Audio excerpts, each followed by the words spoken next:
This is not actually a girl movie. It's not. I swear to God, man. Tom, it's not a girl movie. It's a straight up comedy, and it's really good.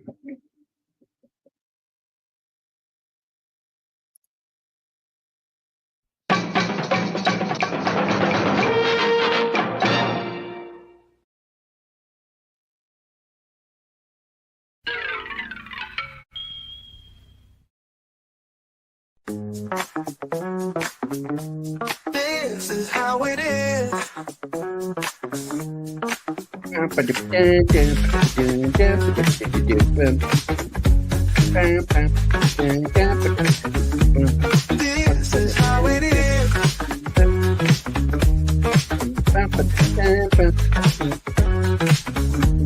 This is how it is. This is how it is. This is how it is.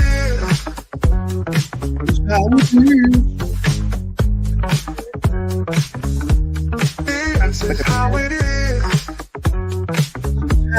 This is how it is.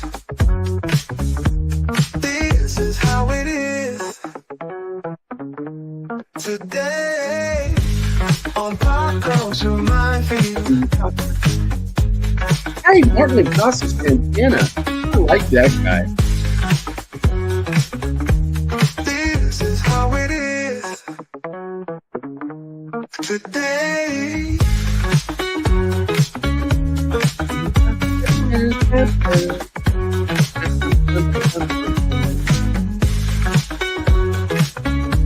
This is how it is.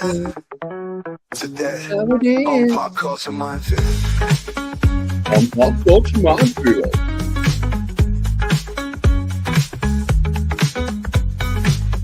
Where's Mephisto?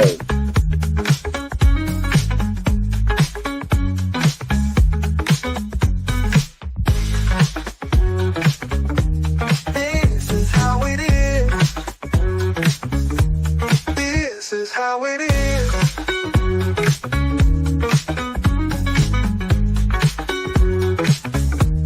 Today on Pop Culture Minefield.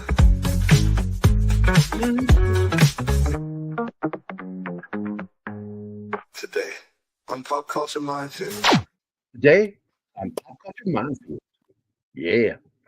Thank you, Zach. I actually wrote that, so glad you like it. Yippity dippity dee. It is Midvoke. That's Wednesday. And we are here to talk about a girl movie. No, it's not a girl movie, Tom. You're so gay. You even make a date. What's really funny is the whole reason I went to see this movie in the theater was for my daughter, because I thought she'd enjoy it. And we went to see it, and I ended up probably having more fun than her. She is a big fan of this film, by the way. But I became a fan of this film because, one, I liked what they did. Because I was a big fan of the Archie comics growing up. And Josie and the Pussycats was in the comics. Then, when Filmation got the rights, you got the Archie comic turned into a cartoon, followed by Josie and the Pussycats, and then Sabrina the Teenage Witch. So you had all three comics turned into cartoons. And again, I already thank Zach for that. Thank you, sir. And so, yeah, and I'm going to say hi to him. Jesus. God, you're so asocial. Fuck off.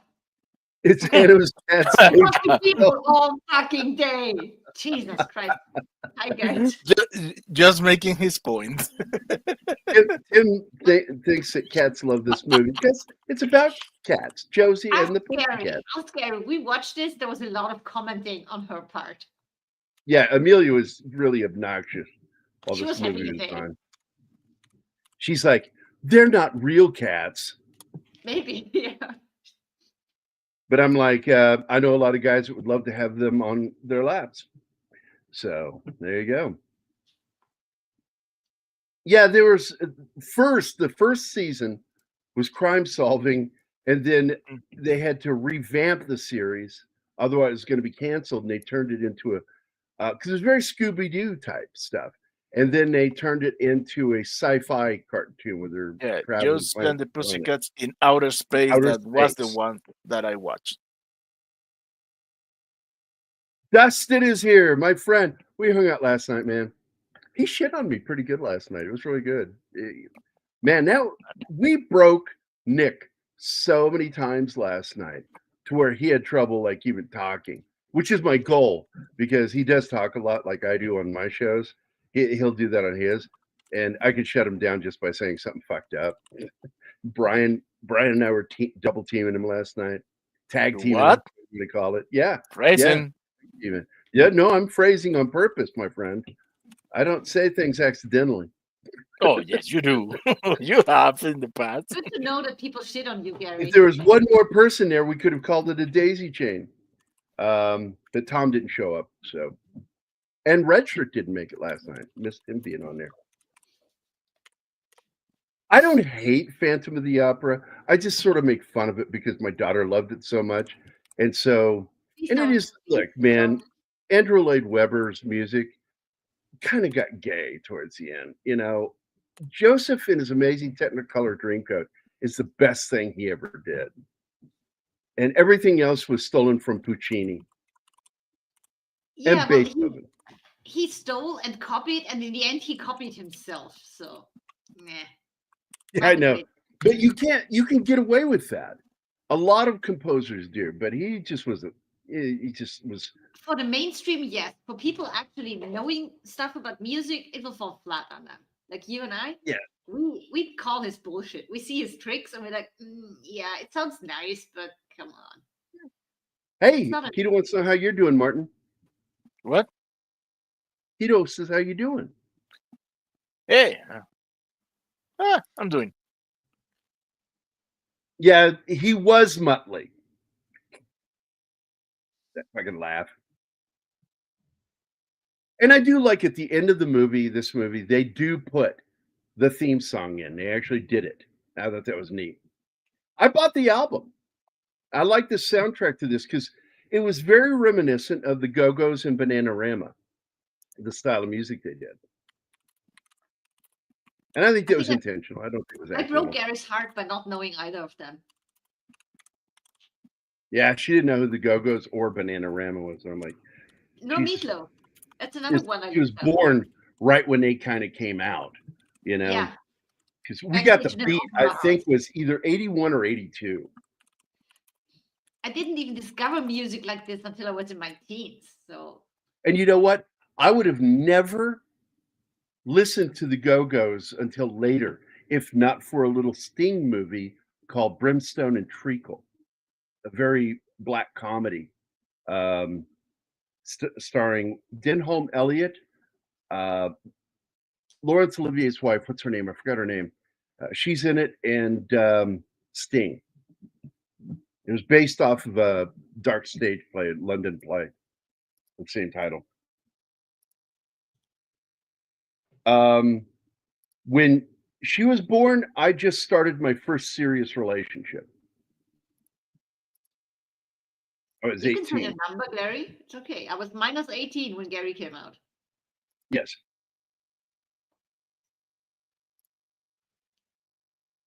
Babysitter's Club. She was also in a horror film, as I recall, with Kevin Costner. Or she was in something with him. I think she played his daughter. Yeah, the Go-Go's rocked, Courtney. Absolutely. Courtney. And I wanted to point something out because there were some videos I shared with you that you didn't get to watch, Anima, is girls playing rock drums. And it was the one thing that when they went to band camp, because they went to band camp, rock band camp, to learn how to play their instruments like they are pros. But she never got the drums right. And it always bugged me. Tara Reid? That she didn't. Tara Reid. She does something that you don't do when you play drums. Her elbows are out. And you don't do that. Almost all the movement is right here. It's between your fingers with the sticks and quick movement of your wrist mixing with control, because you balance the drumstick here. Your video keeps freezing. What? I can't see. Your video keeps freezing. I can just see your fist in front of your face right now. Yeah, you fist face. Well, can you see me now? I love it. You're stuck. Yes. Oh well, fuck it. Frozen. I don't care. You balance the drumsticks on your pinkies and your ring finger, and you're not really gripping the sticks. The sticks sit between your knuckles of your thumb and index finger, and you flick the wrist a certain way, and all the movement is there. Her arms were like all spaghetti all over the place sometimes, and that was the only annoying thing. And I went and I found some, just so I was going to show you, Anima, but we didn't have enough time. Girls that are rock drummers, and show you how they play. And the arms are kind of tucked inward, because you get tired if you keep flinging your fucking arms around. Well, she said you play in like an hour set, your arms are like fucking noodles. Yeah. Well, but she loved going wild on the drums. She loved going wild on the drums. She said that in that interview. And it made me giggle how much she hated calling it band camp because of that other thing she did. She wouldn't say they went to band camp. Hey, Joe just became a member. No, he's been a member for 7 months. You've been a member. You let it. I don't like the way they do that. That when you start back up or something, it doesn't count the months you were before. But it does say there. It says member for 7 months. There we go. Okay, it does, for but you. It points you out as new member. That's StreamYard cheating. And for you, I That's have Steam this Elements. Hello, Joe. I am behind with 2 greetings videos. So, here's for you, Sax. Shut the fuck up, Kyle. Yeah, you're so behind, Martin. Let me be. I'm old. Let me be, woman. And I have one for Tim. By what? By the way, Lauren gave me some who call me Tim. a sticker today, and I wish I could show you guys. It's the death head moth from Silence of the Lambs, with a little circle around it, and around the artwork it says Buffalo Bill's body lotion, with the subtitle, "It rubs the lotion on its skin or it gets the hose again." It's a great little sticker I have here on my fucking microphone. I love it. That cracked me up that she had that sticker and gave it to me. So can you imagine how in shape Dave Lombardo must be playing drums like he did in a band like Slayer? Yeah. You'll see those, because like Keith Moon, man. If you ever watch Keith Moon, he was a wild man behind the kit. But most drummers tend to be a little more control. And some of the, like my favorite drummers, were control movement. And typically speed. Like if you watch Stuart Copeland, there's nothing wild when he's playing drums. His hands go exactly where they need to go, and his elbows don't move away from his body unless they have to. And that's just simply to control energy, because you don't need your arms to do what you're doing. You need your wrist and the control over the sticks. Pops, man, dude, Pops is here. Hey, Pops. Fuck yeah. Good to see you again, Pops. Yeah, snap, crackle, Pops. Whatever. And I've been fasting and I'm so hungry, so I'm not waiting any longer. Lay off me. I'm starving. That's a great Chris moment. What's his name? Chris Farley. That's so, because like she says, well, I say she, was David Spade. Like, haven't you had enough yet? Lay off, I'm starving. Hey, Nick Weiser is here. Here's someone who needs Hey, Nick. Do you have that Nick, clip? Nick, did you like how many times we broke you last night doing Ferris Bueller? God damn, it was like it was a break Nick show. That was a lot of fun. God, I love that movie. Ferris Bueller's Day Off. We're gonna have to eventually do it. But no, this film it's about corruption and it's about excessive commerce and they And intentionally consumption. put consumerism. Yes, consumerism. Consumption is tuberculosis. I'm not kidding, actually, but it's funny. Consumption is a disease. It is. Consumerism is what you meant, and I know what you meant. So I'm not teasing you, Martin. Yes, I am teasing I know. you. I'm not mocking you. I'm teasing you. Consumerism is absolutely, it's about commercialism, and that is why so many scenes have so many products. And I still don't think, as many times as I've seen this movie, I do not think I've cut all of them. But the only version I watch now is the unrated version, because the theatrical version, even though at the time it was disowned by Archie Comics before they got sold, because it still had some of the original people that had been on there for 30, 40 years. And they disowned this movie. I thought it was a little harsh because this wasn't aimed at kids. But the theatrical version was a lot, because Zoe could watch it. I would not let her watch the unrated version. I watched it first and I went, yeah, we're going to watch the theatrical version for her until she's older. And but it has one of my favorite visual gags, because at the beginning you see Tara Reid holding up cardboard signs with painted, honk if you like raccoons, honk if you love puppies. And then she has one that says, honk if you love pussycats, but she's accidentally standing next to a telephone pole, so all you see is honk if you love pussy. Immediately causing an accident, of course. That is so fucking funny. There's so many little gags in this movie. That's it. I was just looking at what's over. Penny is here. Hi, Penny. Yes. Slasher Fred is here. It is middle of the week, folks. Hope everybody's having a good day. It is, I don't know. It's been an interesting month so far. February just started. The year's going interestingly too. I wouldn't say swimmingly, but it's very interesting. And I was talking about this the other day, and was it with you, Martin? Because I can't remember who I was talking to. That I cannot believe how many cool things have happened within our lifetime. No, it wasn't me.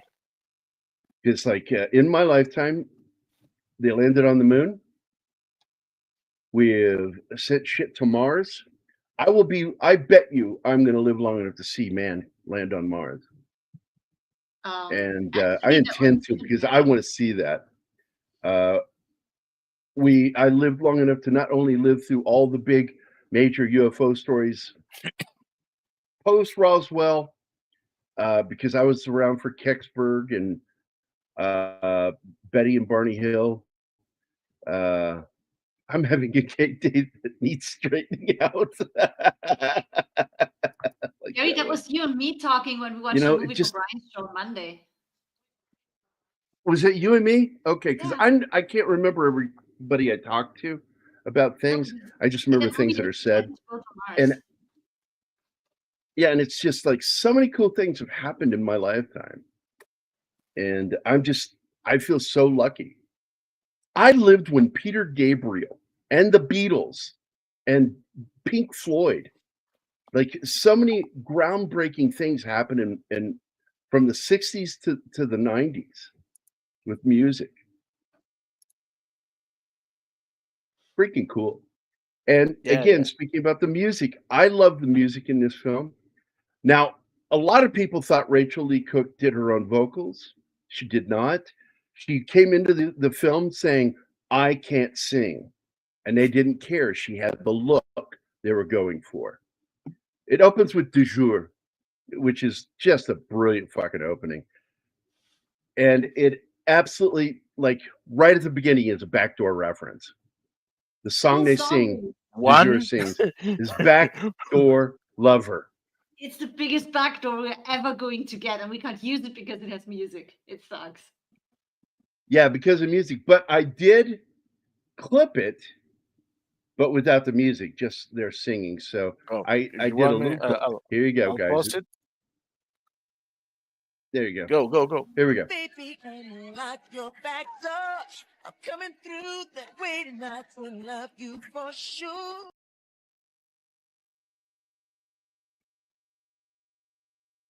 That's all. Hello.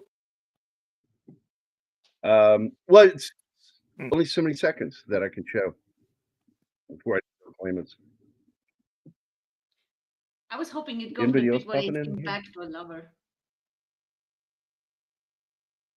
Well, I showed you what I recorded No. for the I show. don't see the appeal on this boy band. I really No, neither do don't. I. But I never have. There I is would no like- appeal, but it's still fucking cool. And by the way, No, Seth Green, the other guys can all sing. Seth Green can't, so they dubbed his voice. But this is the Really? movie where he and the other kid, you don't know who he is, the one with the do-rag, that is the voice of Steve on American Dad. So they both play the sons on two of Seth MacFarlane's cartoons. Because Seth plays Chris on Family Guy. And they became best friends, and they've been best friends ever since.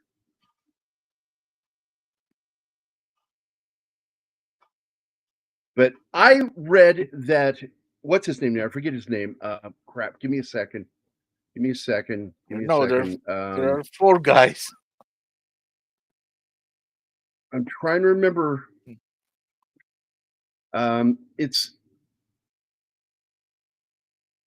Remember his name? I'm not going to fucking Google this shit. Jesus Christ. The black doctor from Scrubs. From Scrubs. Yeah, okay. What do you know? You have His to best really friend. dig for it. He's in all the commercials with him for T-Mobile. And I can't even think of either of their names from Scrubs. That's it. I'm done. I give up. Donald but Faison. anyway, Donald Faison. Yeah. Right. I read that he dubbed Seth Green's voice. And at one point, he was potentially going to do all the voices, but Breckenmeyer can actually fucking sing. That's Breckenmeyer right there. In fact, if you catch him on American Dad, they will do episodes where he sings on the show. And he's a good singer.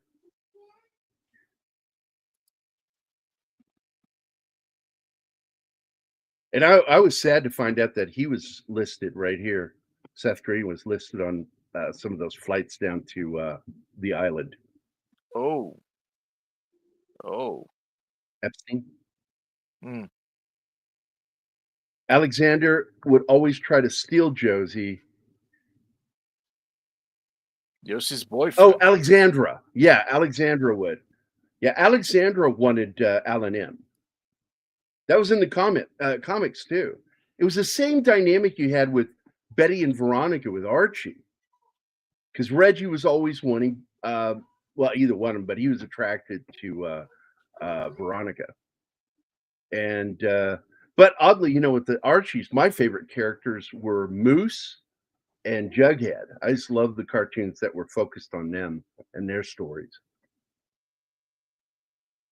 I love in this film that every single time that somebody approaches Alan's, what is his name here? I forgot his character's name in this. The villain. He's one of the villains. Every time somebody approaches him, it's almost like a record scratching moment. Wyatt. And he's prepared to make the phone call. Wyatt. It's like he's prepared to make the phone call to end their lives. Yeah. Find another band. Now, It's like, Jesus, man. How the many other has he thing is- done? Like, how long has he been doing this? there are Yeah, take the Chevy to the levee is the code word here. And they jump out of the plane and let them crash. and there are barely any scene without blatant product placement. For example, What is Even this, when she's T-Bud? taking the The Island. shower. Are you talking about the sci-fi movie or the pirate movie with Michael Caine? no, I think he's talking about that island in a way like it's We don't say the full name. We just say the island. Oh, gotcha. What I was talking about earlier about Yeah. Epstein and all that shit. Yeah. God, these girls are, and it's so funny their relationship on this thing. They became like besties while making this. And even though they've stayed close and talked, they've gone periods without talking to each other. So you got that reunion back in 21. And it was kind of cute watching them talk to each other on the reunion call. But I had this thing, like, I looked at her and I'm like, she's one of those girls I would have flirted with in school, might have made out with. But Rosario Dawson, she's so fucking gorgeous in this. And I'm like, yeah, she's the one I probably would have gone after in high school for a real relationship. I like girls like her. And she learned to play the instrument. They all learned to play their instruments. Well, they all At learned to least play 3 songs. Yeah, they learned to play the songs that they had to do. And she actually did it. She went on camera and proved that she could play that one main song. The chords, yeah. Although she started off on the wrong chord. Oh, wait, wrong chord. That was funny. Oh, here it is. There it is. There it is. Yeah. Honk if you love pussy.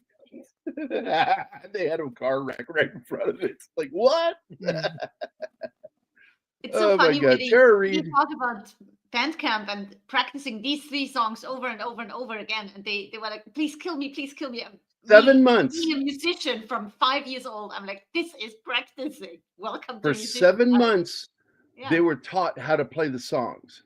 And then right before shooting, they went to rock band camp to learn how to play and act like a band. Yeah. So they had this little basic training, how to conduct yourself on stage as a band and look like you know how to play together. Oh, they ended up enjoying that. And yes, Riverdale, that is the Archie's school.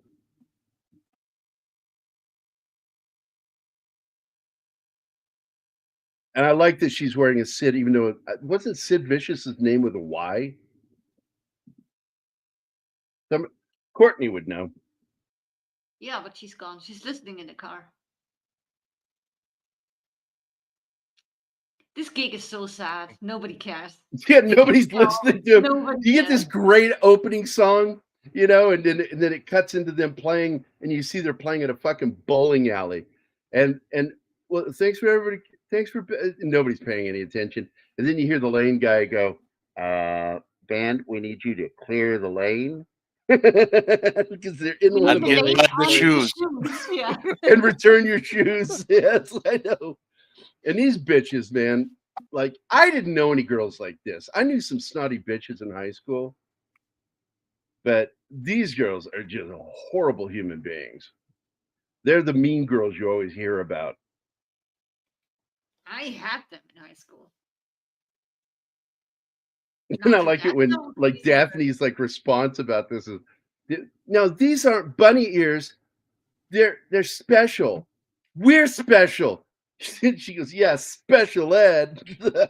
She says they're not pussy ears, they're leopard, and they're special. That's her line.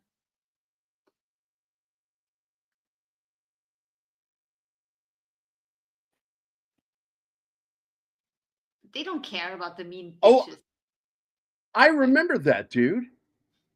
Yeah, that was back in the 70s. I remember that. Hanna-Barbera. Which is interesting because I can't remember, because I thought Filmation was in charge of that. So maybe they got special rights. Maybe they took over the rights. I don't know. Yeah, I like that. She's playing Rockstar in the Mirror and gets caught by Alan M.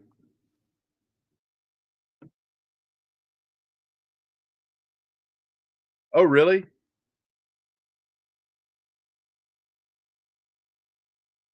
I don't know. I would do little quippy comebacks with girls that would knock them off their game if they were too snotty.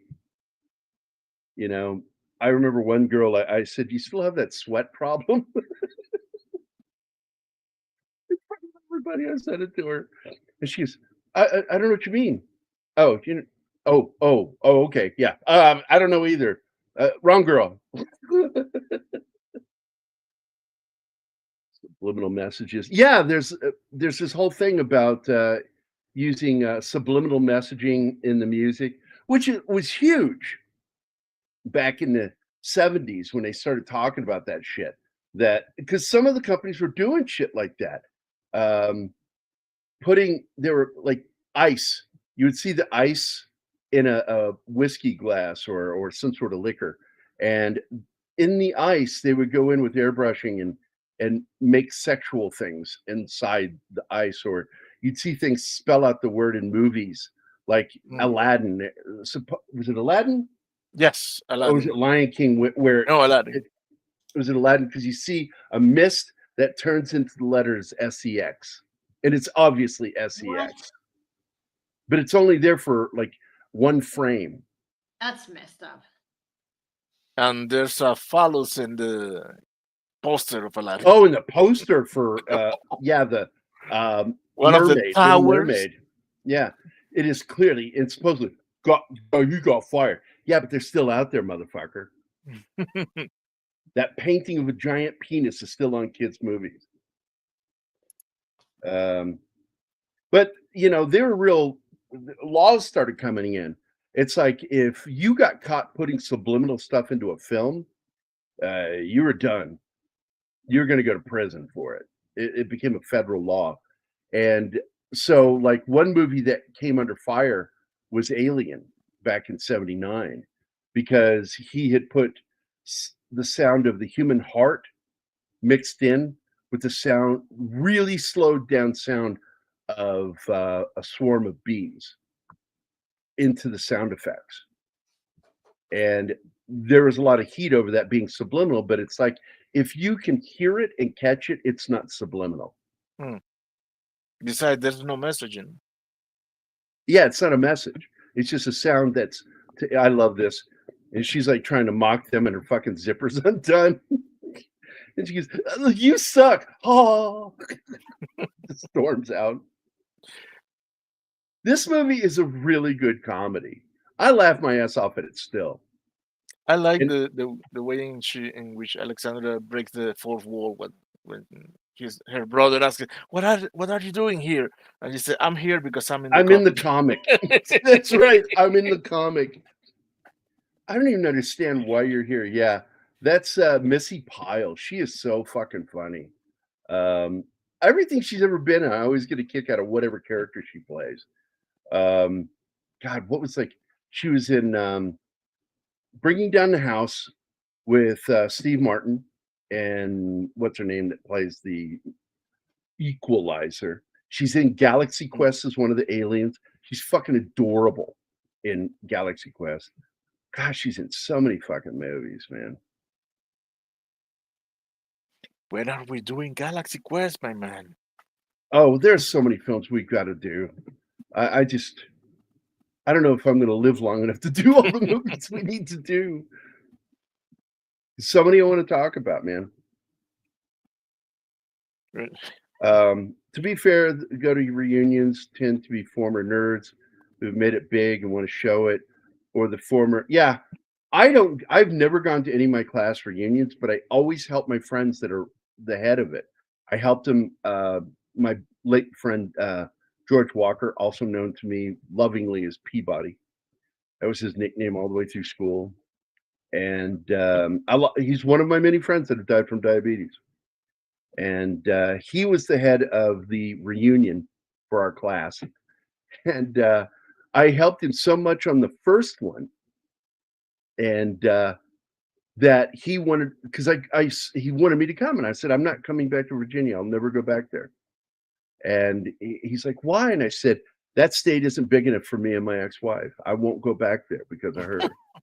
And so he felt he should thank me. So he put a little table with my photo and a bunch of stuff that I did and showing all the artwork I've done for film, comics, and such. And everybody walked up and thought I was dead, and they thought it was a memorial. Including my best friend, Jim Woodward. He's like, did Gary die? He called me and told me because he's the one who told me about it. He's like, yeah, they put up a table and everybody thought it was a memorial. Orange is the new pink. This is where the subliminal messages go out that orange is the new pink. God, what else was it? A lot of things. This and Oh, so what was the into you. catchphrase? What was the catchphrase? Jerkin? It's jerkin. Jerky. No, jerkin. It's got an in it. It's new jerkin. food. It's the It's new totally food. jerkin. Oh, and this girl, man, she's fucking emo. And I didn't like it at all. Oh, really? We should talk some more. It takes her outside. Van pulls up to grab her and kidnaps her to reprogram her brain. He's such a great villain. He's good in this. So is Parker Posey. She is known as the Queen of Indies. And she was in so many independent films I that was reluctant to do this. they gave her that nickname, the Queen of Indies. And Parker Posey, who didn't have a fucking thing for her back in the 90s. She was in all my favorite 90s films. Yeah, she's so gorgeous, so talented and funny. And in this one, she's the other villain. It's technically the federal government's the villain, even though at the end of the film they end up being the good guys only because they don't want to get caught. Because she says, and they've been subliminally making kids spend money.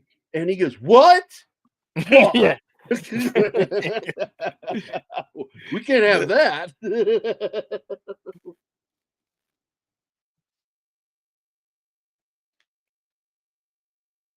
And he's wearing orange. So, and every single shot of this film, there's almost always a product being placed in it. And it's so fucking funny. Driving by here, all those signs, just so much product placement. I mean, they really couldn't get far. When Tara Reid has a shower scene, there are McDonald's signs all over the fucking bathroom. Yeah, it's a McDonald's bathroom. Yeah. It's made to that's the motif. It's got the McDonald's logo and shit. And her character has just a sticker from Ray-Bans in the windshield that covers right there. Look at it right there. Yes. Yeah, Ray-Bans. From end to end. And none of them paid for that. That was unpaid advertising because they needed now they this needed it for the movie. They just used it. I got to go back one frame. I want to go back. There we go. I want to go back to that because that was one of my favorite moments in the movie because they do the Dashboard Light song by Meatloaf right here. When he sees him, there's that magic slow motion moment and he lifts the empty CD box over them. And you see that #1 band in the world or whatever it says. You got that song Dashboard Light. Oh, I love that song.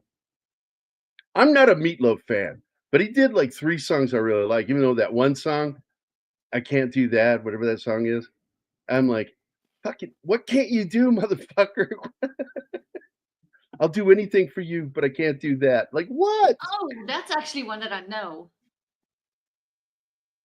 That was Or played up and Hostess down. kept, yeah, it's like, yeah, we're gonna start doing subliminal ads here, Alpha. I'm starting to feel like I'm hanging out with you too much, dude. Because like everywhere I go, you're there. It's like I do Toxic Tuesdays there. But he knows all the good shows. He watches the good shows, man. Oh, you guys. I tell you, because I was talking about you guys last night, we have the best audience, our community. Just the best audience. So interactive, got shit to say. What and the even though I don't freak? agree with he is talking about taking it in the rear. Wait. The song. I will do anything for love, but I won't do that. No, fuck away. Fuck off, Courtney. You liar. You're only saying it because you want a backdoor video. Give her the backdoor video again. Here's your backdoor video, Courtney. On it. It's the last one. Here we go. It's the last one on Oh, the last new one one. on the Okay, bottom. the new one. Baby, unlock your back door. I'm coming through that way tonight to love you for sure. I love this movie so fucking much. And Tom was talking about it before the film. And, it's a girl movie. It is not a girl movie. This is So fucking awesome. It is a movie about rock and roll, comedy, about the music industry, a comedy about and commentary about product placement and blatant commercialism, excessive. Making fun of it and criticizing it at the same time. What is it she says when she goes into the bathroom? I need to put on some makeup. And then Val says something really funny. Honk, honk, Alexander. Nothing is here before. Does anyone have a change for tampons? Oh my God. No, she said that to make the brother go away because I'm the manager. I should be here. I said, okay, give me some There's a tampons. joke here we didn't get in the subtitles. You really need to read how Mark does those subtitles so we can get all the subtitles in. It does Because Val has not... such a great shit on Alexandra there. When she walks in, she says, I need to do some makeup. It's something about that's not going to help anything. I can't remember what the line is. Doesn't like the song because he would do that. Yeah, I would do that. You goddamn right. What was it I said last night? I said I did it so much in high school. My nickname in high school was Peg.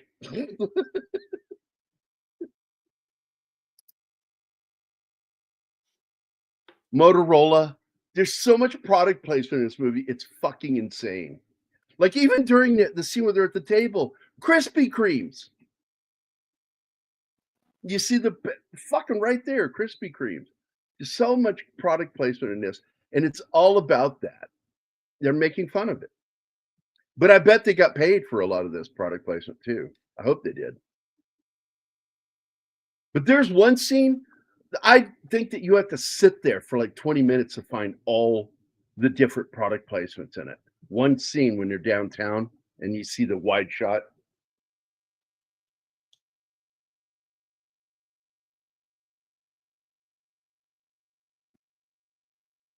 It is. No, you're right.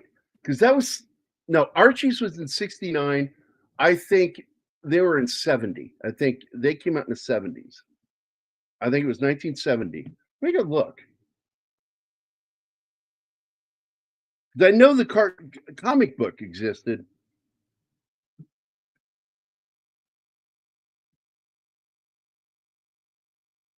Yeah, 1970 to 72. So 1970 through 71, it was Josie and the Pussycats, and then the last part of it, like half of it, it became Josie and the Pussycats in Outer Space. Josie Cats in Outer Space. They put it into the song. Yeah, he walks into the pilot, and the pilot starts to pull his gum out like they're going to do the leave the plane again. He goes, no, everything's good. Ready to crash another plane.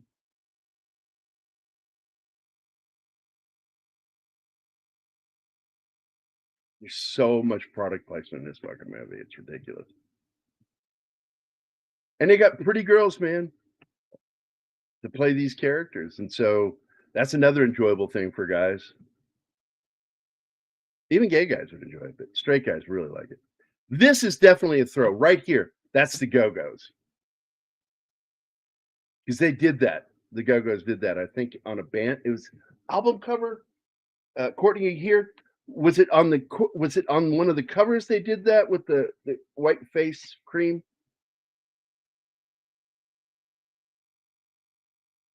And the other thing I like about this is back when they shot on film.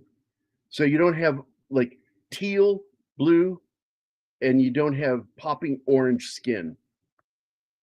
Now all these HD movies, everything is teal blue and bright orange. Yeah, I'll just look it up real quick. I thought if anybody would know, it would be you. But don't worry. Okay, according to Debut, the album is Beauty and the Beat. But it is the Go-Go's, right? Don't do. Because I seem to remember that. Courtney's confirming. Yep, here it is. Yep, and that's what he just said, D-Bud. Beauty and the Beat, 1981. And that was it. That was the year they came out. And I wouldn't have known of them if not for the movie Brimstone and Treacle. And I heard that song on the soundtrack, and I'm like, who is that? I was like the Joker. Stop the press.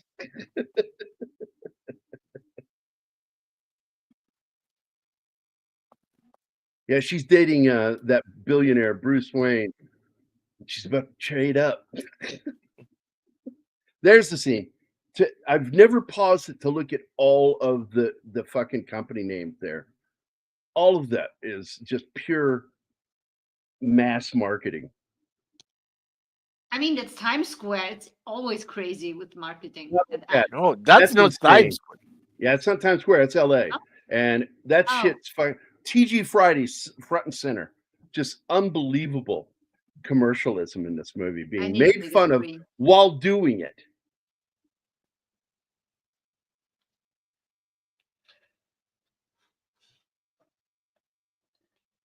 And of course, you know, because the band's called Josie and the Pussycats, they begin to play. That guy on the far right, there's the guy that's playing the Fed. He's great in this. Eugene Levy makes a great cameo as himself in this, or a version of himself. Promoting Puma. Fuck, all these fucking logos. Every time you turn around, there's a fucking logo.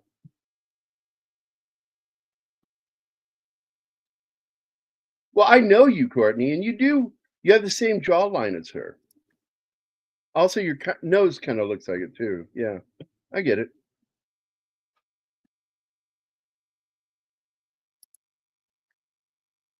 I want to play with her sometimes, some music, get her to play on something of mine. Because she's part of the rhythm section. She's a bassist. And by the way, I still want to thank you for the kind things you said about my music. I really appreciate it.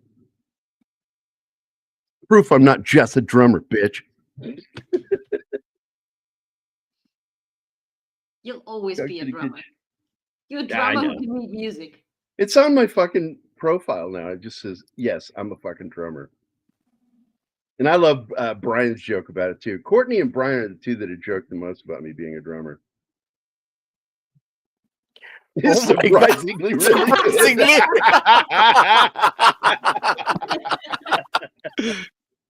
Oh man, I love you, Courtney. He's great. Here's Eugene Levy doing his promo for bilking teenagers out of all their money. After all, they don't pay taxes.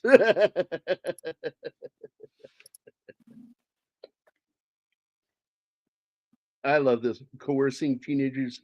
Fact, kids don't have to pay bills. Fact, kids have excess spending money. Fact, they don't pay taxes. Then this great little animation showing taking their money from them for things. I love this fucking movie. Carson Daly plays himself, as does what is his name? Aries Spears plays himself in it too. And I love the fact that Carson Daly and Rosario Dawson and Tara Reid shit on Aries Spears for his crappy impressions. Your impressions are not very good at all. Then he goes into his Bill Cosby and the eating pudding.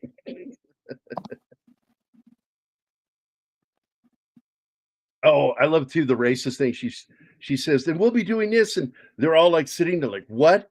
But you see the Chinese guy in the back just nodding like this, and she goes, see, the Chinese guy gets it. And everybody's like, racist? Oh my God. Parker is great in this role. This movie is far better than what people think it is. And the fact is it's kind of built for a film that, you know, it actually didn't do horrible at making its money back. At the box office, it lost money. But once they put it on DVD, it absolutely took off.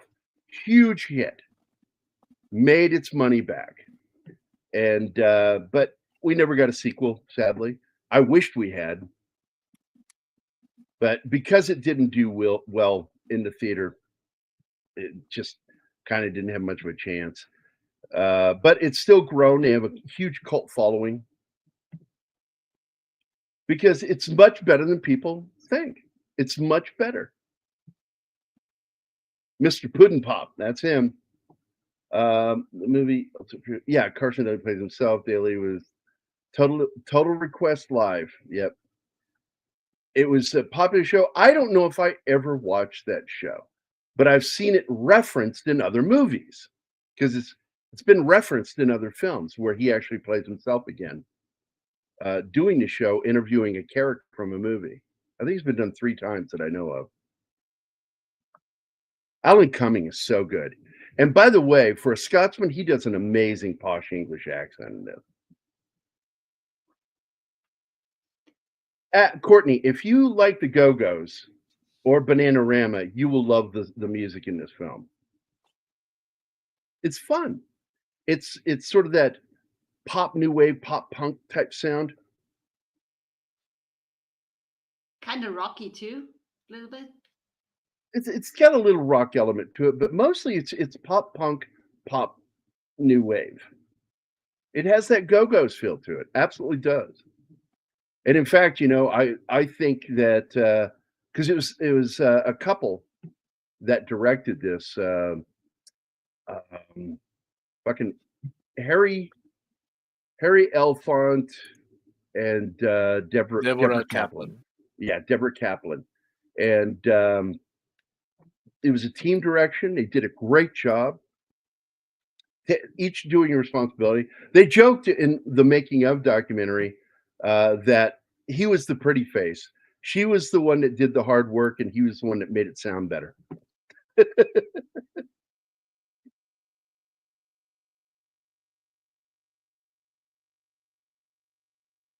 And they did release 2 music videos from this. Well, the girls had such good chemistry that one of the music videos was among the first things they shot. And usually you put that off until the end, until they get the chemistry really good. And they just they had the chemistry right from the start. Yeah. And I'm assuming that got started during their rock band training.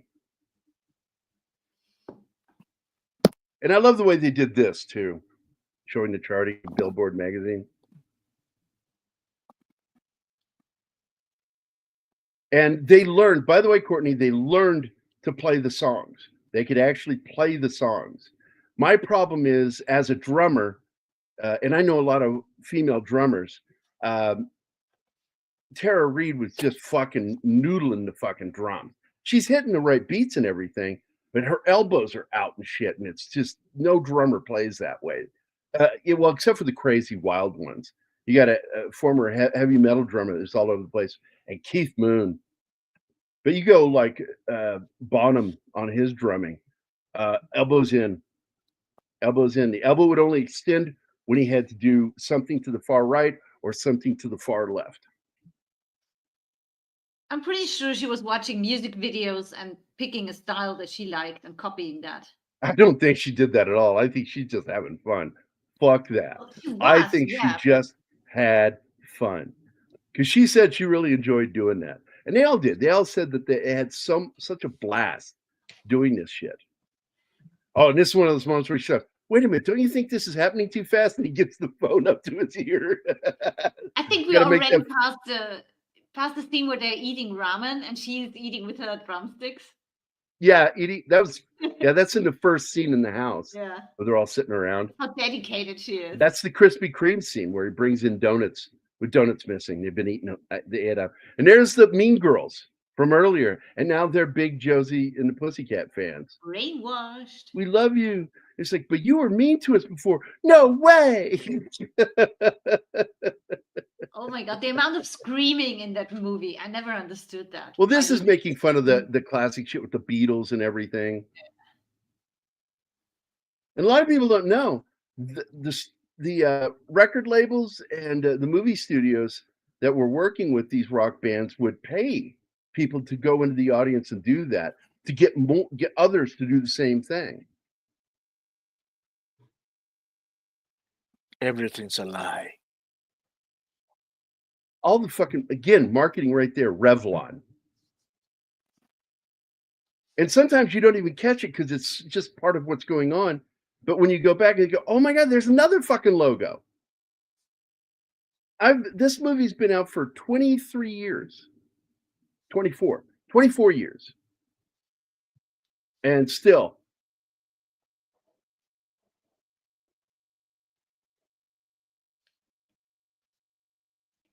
It still has an audience. And I'm glad it does. Alan Parsons Project. Yeah. Yeah. We would call it the Alan Parsons Project. Yeah. That's what's in the second, right? Yeah, that's the second film. Yeah. Austin Powers 2. I loved everything. And Seth Green was in that as his son. Scott. Scott, you just don't get it. I got And by the way, that is one of the most overused phrases in filmmaking. And it's terrible writing, in my opinion. When you hear a character, you just don't get it, do you? It's like, that is such lazy writing. Instead of saying something more, to the point of what's going on, they just lazily drop back to you just don't get it, do you? Yeah, if you're watching a movie or a TV show and you hear that, that's a lazy fucking writer right there. Doesn't mean you're a bad writer. They're being lazy. Her outfits in this, by the way, this fucking feather outfit is crazy. And this is where she screws up and keeps saying out loud what she intends to do next. And they all hear her go, wait, what? What did you say? Yeah. And she has to make excuses. Huh? What? You just said something. No, I didn't. I said these kids will never know what hit them. And then you said, and neither will you. I love this. How she freezes every time he turns back and is like, what? And she's like, damn it. I didn't. Yeah, and he lifts the headset like, what? I love this fucking movie. This is the Dr. Strangelove of rock and roll. I laugh more at this than I did at Dr. Strangelove. I shit you not. Really? Yeah. And I love Dr. Strangelove. Or How I Learned to Love and Stop Fearing the Bomb. And by the way, Slasher, I'm a big fan of the Austin Powers films. They were great. I wished he would have made another one because I got something out of each film. I enjoyed them. Yeah, this one, great behind the scene. And Anima's like, why is he talking so weird? I said, because he's a young guy playing an old guy. This isn't a true story. This is made up shit. I thought there was something going on with him. Fucking Target, man. I love this. Yeah, they're saying that he created everything for Captain Tennille. Dude, they have Tide in the background. Oh my God, so much fucking commercialism in this. Friends first, band second. And then they subliminal brainwash Josie next. Oh, this is great. She's doing the, if you're happy and you know it, clap your hands. And she drops the sponge. Every time she claps her hands and has to pick it up. She's surprised that the sponge dropped. This scene is so funny. She's like if a puppy could talk. Yeah, puppy. There you go. Yeah. And then while she's doing, and it's a French fry scrubber, by the way. It's a McDonald's shower. They do the psycho moment where you see somebody come in through the shower glass, and then you see that, and it's dramatic. And then she fucking just draws a smiley face and a heart over the eye, a smiley face in the O, and then it's okay. Oh, that's better. And then she walks away. Beware of the music. She has 2 brain cells on a good day. And again, they had to do the spray. What's that stuff? It's kind of glue to the breasts, so the dress will stay adhered to the breast. Yeah, they've been doing that for a long time, since the '60s, maybe even back to the 50s. They using double-sided tape for that. Not that I'm aware of, because that'll show through the fabric. If it's heavier, maybe they could do that, but no, for stuff with thin, like that fabric there, they usually spray the breast and then press it into the breast, so it just stays stuck to the boob. I That sounds. If it's thicker fabric, they can tape them. The thinner the fabric, you can't use tape. Yeah, Courtney says it too. I've never heard of the spray thing. I just said they do both. If it's thin fabric, they can't tape it. Well, You're she says they talking use. to girls here, Gary. We know how to make this shit secure. The body tape. No, I'm talking because it'll alter the shape of things. And because remember, I worked on movie sets too. And I know that they also use spray adhesive. That's biodegradable. It's not harmful. That they'll spray over it. I don't know if I would trust that. You go to stick them. Stick them. I want to be the guy that helps press it. And that's the job I wanted. Yeah. No, I had to be a storyboard artist.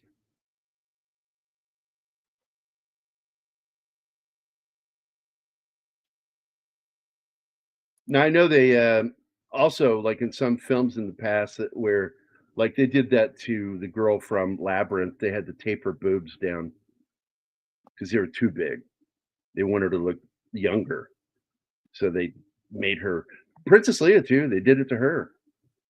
Yeah, but that is Carrie just Fisher. because in space there is no underwear, according to George. I remember reading that. Yeah.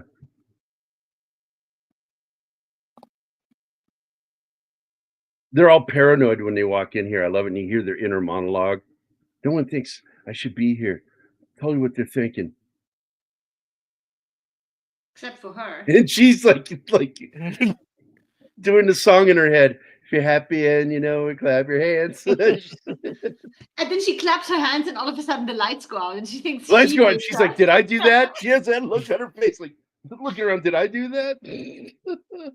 Oh God. Oh God. I want to tell you something, my friend. I have done prostate exams. Oh, Yep. Not fun. There's a lot of fucking smegma in the army. Let me tell you. Movie. I Let's love talk that about the right movie. there, where she poses like the artwork, and then she hops on the bed like a girl on. I don't know. This whole scene is fucking awesome. She is batshit crazy. Oh, she is. She's insane. You find Just out how fake. insane in the end. There's but he nothing just looks about her at all. Yeah. She grabs, like she's gonna have some. She grabs one chip and then can't eat it. One single chip is too much. Right here, she's about to eat it, and then does it because she's watching her. It's not a chip, it's a Pringle. Yeah, It's Shut not a chip. shut up.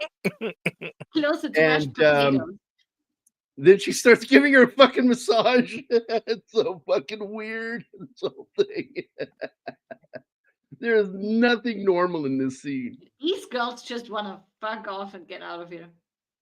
They're like, and then they talk about her when they leave. They're like, she is so weird. Like, what is with her?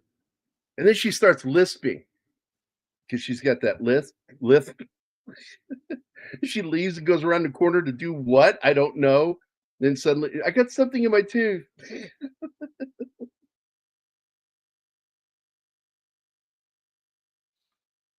I don't know if I ever watched Tomcats. I don't think I've ever seen it. And you know what? It's always weirded me out that I couldn't figure out if that was cracked when she was sitting against it, and then it was cracked when she got up. I didn't understand that. That was like really weird. I'm like, were they saying that she cracked it? I just couldn't understand that because the ice is cracked. You know, It's got all the big cracks in it. all the letters have it. Did they? Letters. Okay, I'll have to go back and look at that. That's something that like I only caught like this last time. Watched this so many times. I've seen this movie probably about 30 times. It's like, what are those fucking circles? It's so fucking weird. She has them on her back too. And by the way, that is a Hello Kitty in the back there. So that's another ad. With that much pink in that room, you need to have at least one Hello Kitty. And there's two of them. There's one on the bed there, and there's one over next to the bed. I couldn't be in that room. No, me neither. And this is where they decide the band has to go. We just need Josie. You think you can do that? Oh, I think I can do that. And he does it through the subliminal thing. So while she's listening, it's like saying things. You are a rock star. It's the movie phone voice guy. Well, he And they all tells her to comment use on it. her own music as homework to practice and shit, and she's immediately brainwashed. Sad. Turns into a diva instantly. There's another one, Big Brown Bag. That's another market. So it's like I'd never seen that one before. Brown Big Brown Bag. Thank you, Martin, because you did the slides. I saw that one. Who is the star of Tom Cats? Because it seems to be someone. They had a relatively big name to play in that. Let me go look. I'll go look it up. Okay. Oh, this is funny too, because to be alone, they go all the way to an aquarium. Oh, that's it. Yep. A diver in the tank. There it is. Yep, found it. Yeah, they got the one girl from American Pie that's in it, Shannon Elizabeth, which you brought up. It's got Jake Busey, Jerry O'Connell in that, the fat kid that stole Rebecca Romijn Stamos from her husband. Jamie Presley's in it. Okay, I've got to watch it now. I love Jamie Presley. And it's got Horatio Sands, who is sadly nowhere near as funny as you would think he would be. He is so not funny. He's got terrible comic timing. There he is. So thanks, Slasher Fred. You've got another movie for me to have to see, bastard.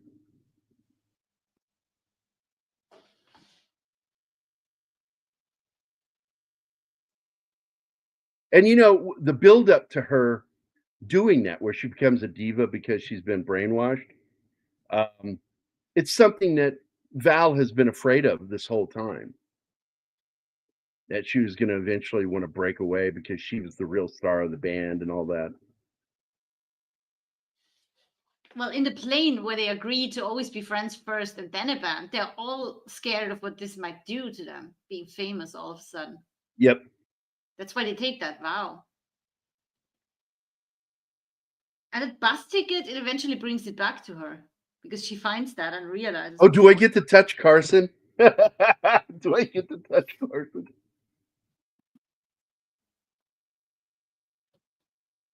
And of course, they're like, you know, so you're okay with us doing it? She goes, yeah, that'd be great. And that gets them separated so he can brainwash her while she's taking a bubbly bath. Sweetware, another fucking marketing thing. Yes, because she had planned to go to the Adam M. And that leads to one of the funniest moments here in the scene, because he keeps jumping up and onto his phone and mumbling into it, and then going, "Yes, there's a message down at the desk saying that you know, he can't meet with you tonight." And then she goes, "Well, maybe he wants me to call him." And he goes, "Oh, I'm sure that's in the message." He jumps up and he mumbles into the phone again. He goes, "Yes, it is on the message." Now, when she asks him, "Who are you talking to on the phone?" He's like, "Yeah, Missy. I manage other people too." Yeah, I know. I thought it was funny. I thought it was a really funny scene. This movie's, you know, people they think it's a girl film because of the colors and the girls on the poster. So, oh, it's just a girl movie. It is not, man. This is a straight up comedy, and it's really good. And she starts listening to the CD in the bath, and then she's listening to it. Whatever she's doing, she has her headphones on and just keeps getting this message right into her head. And that flips her. And she's so good as a diva, too. And by the way, D-Bud did a terrific job last night getting some great jokes going on Toxic Tuesday. Yeah? Oh, yeah. I'm telling you, it was a great show last night. And sadly, we didn't have Tom or Red Shirt there. because I'm like, man, neither of them could be there. So it's like, oh crap, man. But we still ended up having a hell of a night. Brian and I, like I said, we kept tag teaming. And Martin goes, phrasing, and I went, no, I'm fully aware of the double entendre I just said. I'm often quite aware of the double entendres when I say them. That's true. I hope you understand, my darling. I love that. I do manage more people bands than you. I love this. They go in there and the TRL's made out of masking tape. Yeah, everything is so fake and badly fake. Everything's cardboard. There's not a real camera here. These aren't people. They're cardboard cutouts. Like, what's going on? And there's Aries trying to be, he's pretending to be Carson Daly. And then, like, and by the way, he's still very funny, by the way. In the credits, he's listed as the other Carson Daly. That cracked me up too. Oh my God, it's Carson. Yeah, we had a gay old time last night, my friend. It was fun. You know, and they invite that shit. Because the backdoor stuff, it's like I don't even start it. They start that shit a lot of the time, the backdoor gay shit. And I will drive right into that wave.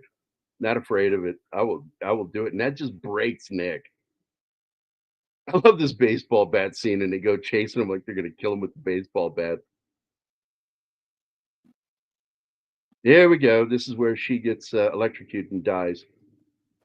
Jesus. I mean, no, this is where she's brainwashed. Somebody pushed the Walkman in. She was killed by 4 AA batteries. I was just going to say, would they be even strong enough, the batteries in that Discman? No, no.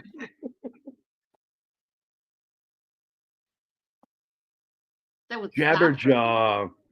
Yeah, Jabberjaw talked like Curly from the Three Stooges.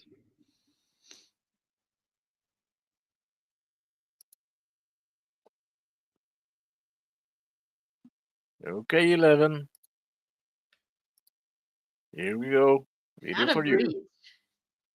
Baby, unlock your back door. I'm coming through that way tonight to love you for sure.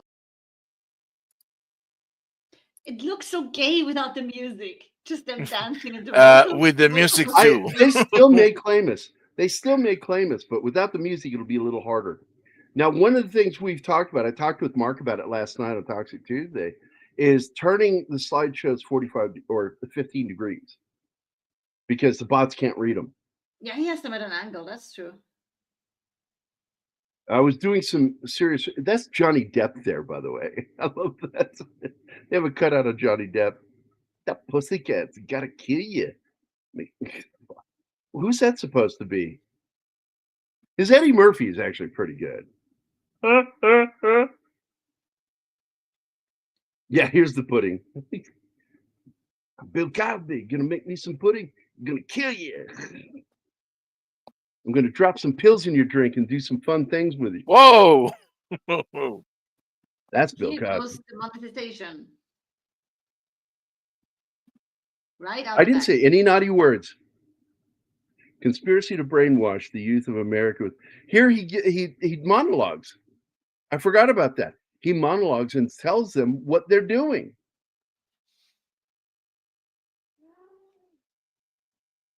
Then she acts like she's really into him. Well, I might be into you, and then she hits him with one of the cardboard. Yeah, because he chases her, but they are flirting at the same time, and he really thinks he's going to land it with her, and then she just the candy bars, Mounds, Butterfinger. I didn't see the other one. That's the first time I've ever noticed that.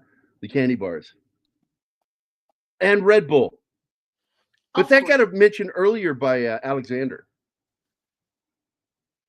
Because he was really hyper. That's one of the most popular things Austria ever made, Red Bull. I love Red Bull. I just love the zero, and we are not selling that at the moment. So our music. Now she's a diva. Notice what she's wearing is not cute anymore. Yeah, and she claims I write all the music, and the girls are like, no, we write that together. She's oblivious. Punkwaddle, brother, how are you doing, my friend? Good to see you. Hey, Punky. Hey, man. Good to see you, man. We are talking about the movie Josie and the Pussycats, which is not what people think. Tom thought it's mentioned it earlier that he thought it's a girl movie, or he says it sounds like a girl movie.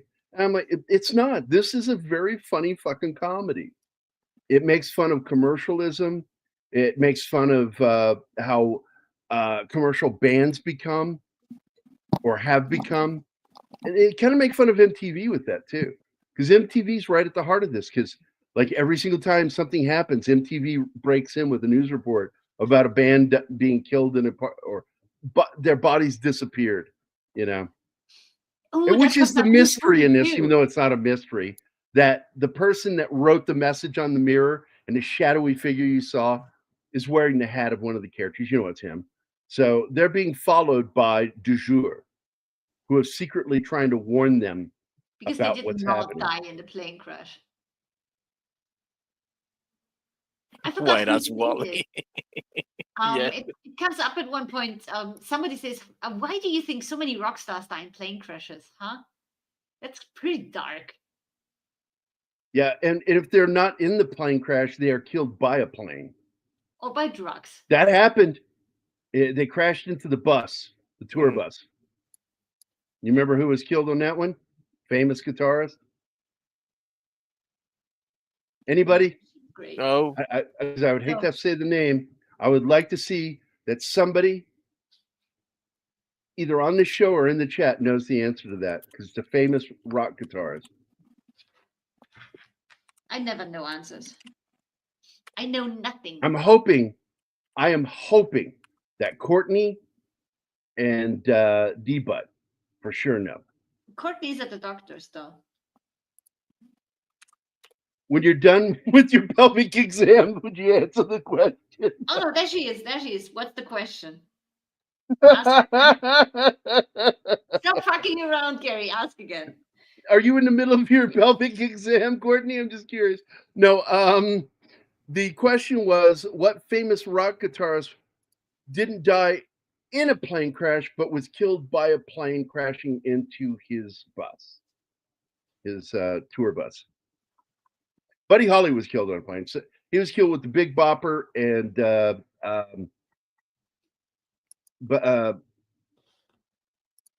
Richie Valens. Okay, this is an important moment. The plane. I'm talking about a guy that was on the tour bus that was hit by an airplane and killed. Come on, Rob, Courtney, you got to know.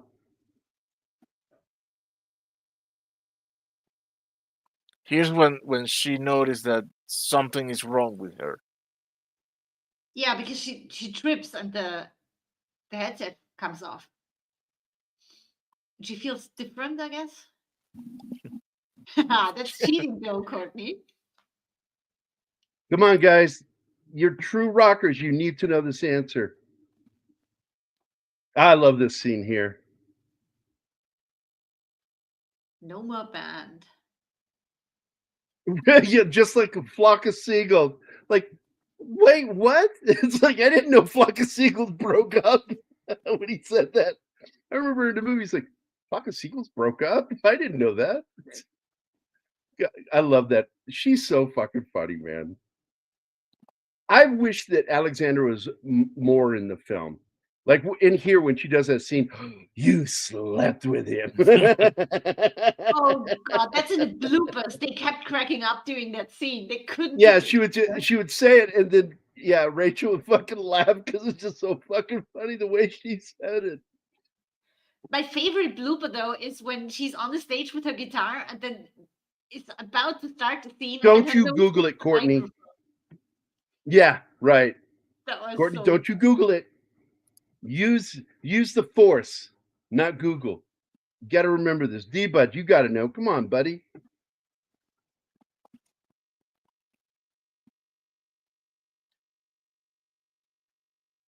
All right.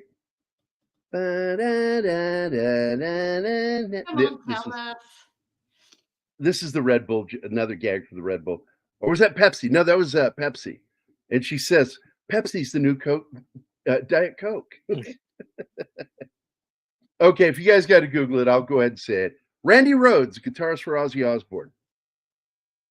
He was on his tour bus with Ozzy. They were touring, and a fan tried to do a low ride over the bus and hit it and killed him. Oh, shit. And the pilot was killed too, as I recall. The fan? Did he survive? No, I think he was killed too. Oh. Yes, originally he was with Quiet Riot, and he left Quiet Riot, and oddly, he hated I just forgot the band that Ozzy was in. I just forgot the name of the band. Oh my god. What band was Ozzy in? Oh my fucking god. Black Sabbath. Thank you, Black Sabbath. Randy Rhoads hated Black Sabbath. Hated them. I mean, he despised their music, but he loved playing guitar with Ozzy. Yeah, Courtney got that one.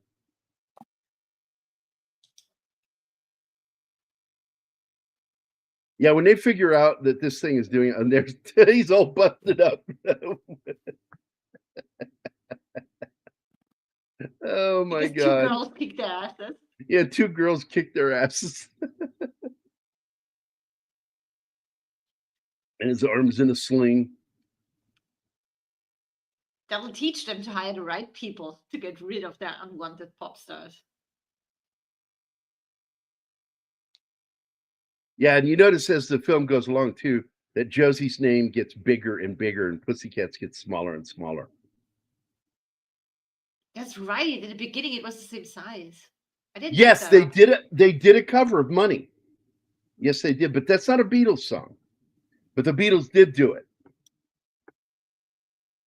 Another one that, Moni Moni by Billy Idol, which I like that one. I like the original Money song.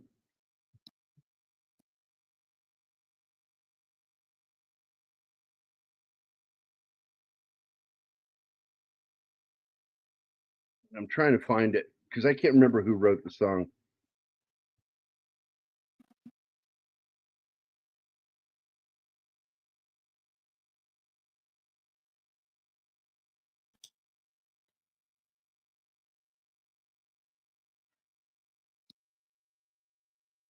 And Money, there was another song called Money by Pink Floyd. I forgot about that.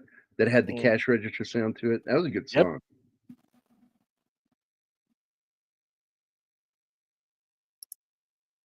Now everything is coming out, and they don't want to go on stage, or she doesn't. So they put them in a car with a bomb to force her.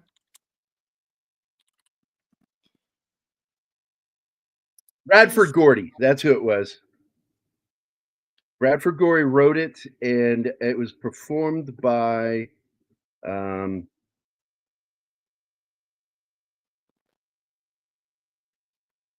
Barrett Strong, but it was a Motown song.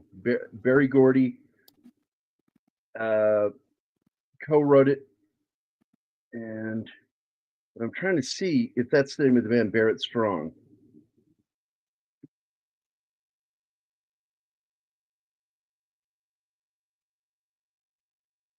Yeah, here it is.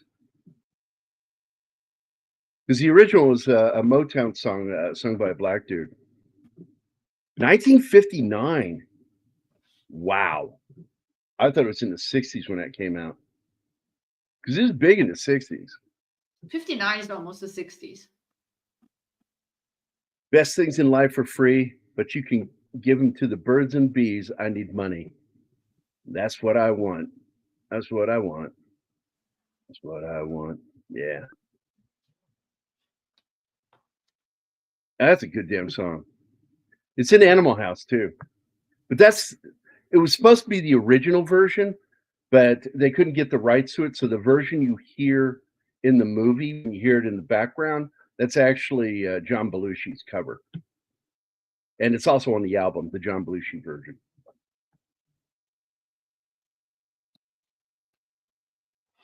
And It seems like another band in the 80s did a cover of it too. Let me go look that up.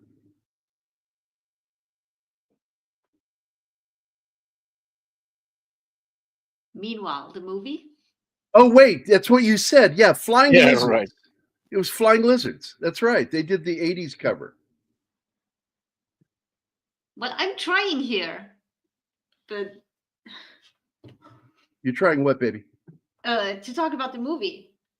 Well, this is about the movie. It's in the movie. The song we're talking about. It's one of the songs they covered. Down here, and you're doing music research. Well, it's trivia. Yeah. It's so messed up when they put the girls in the car, they play her the news report that they pre-recorded. Yeah, the MTV News again. Yeah, that they're already dead and there's a report already made. That's how serious they are. Just of course had to go on stage and perform. I love that you can't understand them. And the monkey, by the way, that's the monkey on his arm, also in a body cast. And this is not from the plane crash. They landed the plane all right, but then they got into a fight with a biker gang. Yeah, and they beat the shit out of them. It wasn't bikers. They landed on a parking lot in a Metallica concert. No, a Metallica concert. Metallica.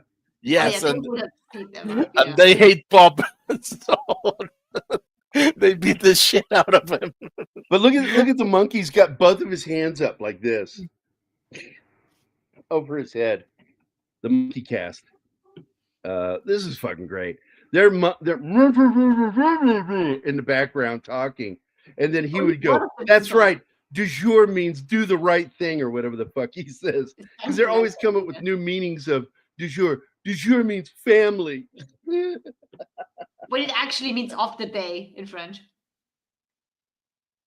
Like soup du jour. Soup of the day. After Sandman. After Sandman. Let's kid them, boys. Du jour style. Like, what the fuck does that mean? What the fuck are they going to do? They can't move. Nothing. They can't do anything. And they cause a distraction so she can get her friends out of the car. But they get caught. Yeah, but they are reunited. They made their peace. They realized what was going on. And this leads to the best fight scene of the whole film. A girl fight. The slapping. Yes. Brian and I did that last night on the show. We did a girl fight. We were like this, going at the cameras at each other. Oh, damn. I hate to miss all this. Fucking time difference. Okay, Court. We love you too. We love you.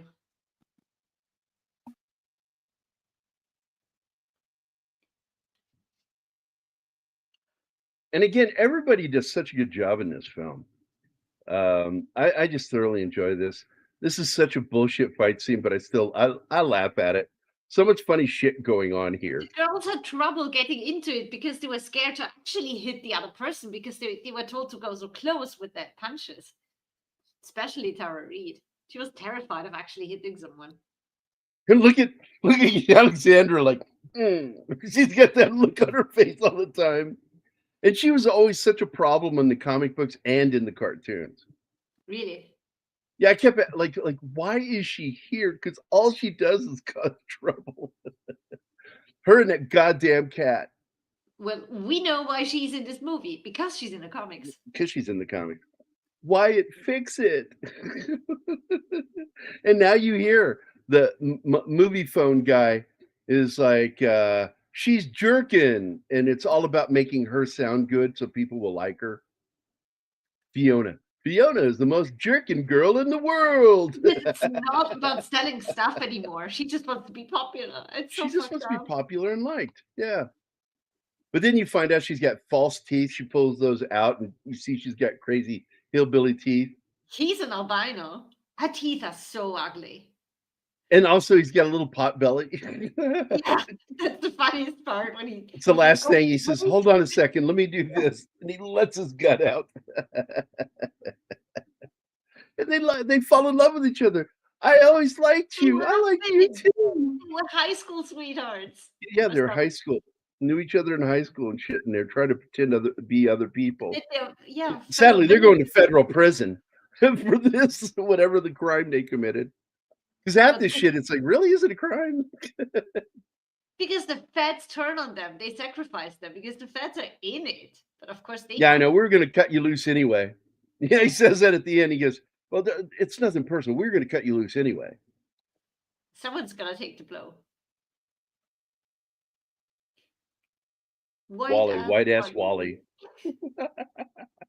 Who was it that said they're here for White-ass Wally? Who's the last person that came in? I don't remember. When they popped in, they said, I'm here for White-ass Wally. I think Hey, Godzilla's here too. What's up, buddy? I didn't see you. Nick Weiser, I think it was. Nick Weiser said it. Okay. Oh, Jim and the Holograms. First of all, I never even watched those cartoons. My son liked them. Again, my gay son really liked Jim and the Holograms. And I never watched it. I wasn't into that. I liked the other stuff you watch, like I just forgot the name. The Cats from outer space. Josie and the Pussycats. No, Battle Cats or whatever they were called back in the 80s. Thundercats. Thundercats, He-Man.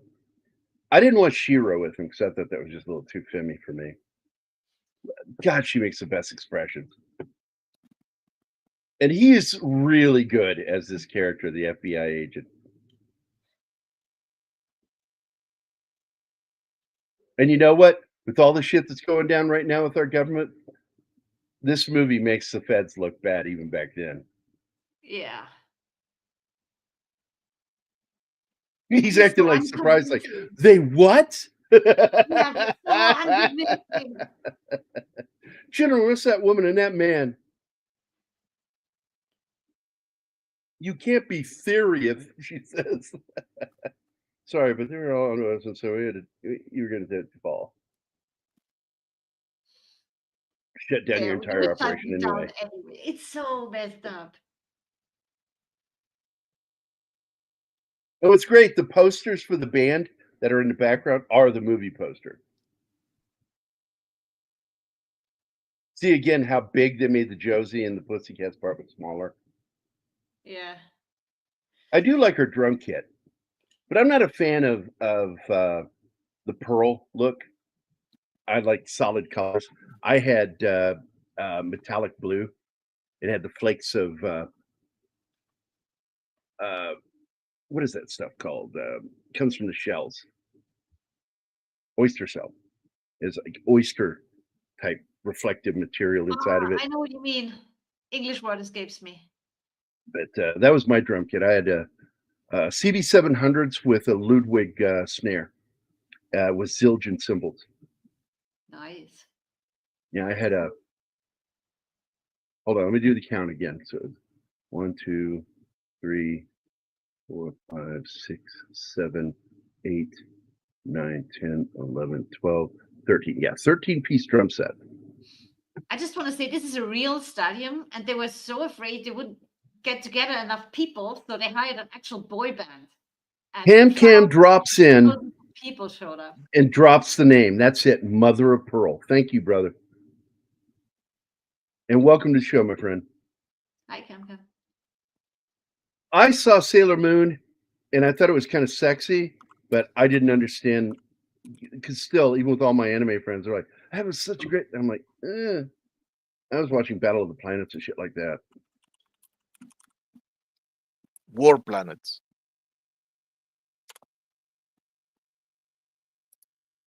I hate it when planets don't get along. There's a great outtake, which I was hoping to have it. I don't know if I have it. I can see if I can upload it. It looks like it finally finished rendering. The outtakes. I had to take the music out, but check this shit out. I took the music out, but it left all the vocals in, so it's really weird. You can hear the girls singing without the music. It's fucking weird. The program I use is really good, but sometimes it doesn't quite understand what I'm asking it to do, so it leaves the vocals in. Oh, you drop in and you leave. We'll love you too, buddy. Take it easy, man. Good seeing you. Thanks for dropping in and saying hi. Okay, he's gone now. We can talk about him. Not a laugh. Fuck both of you. But I'm going to show you the outtake. I don't want to even try to describe the outtake because when she does it, it's so fucking funny and adorable.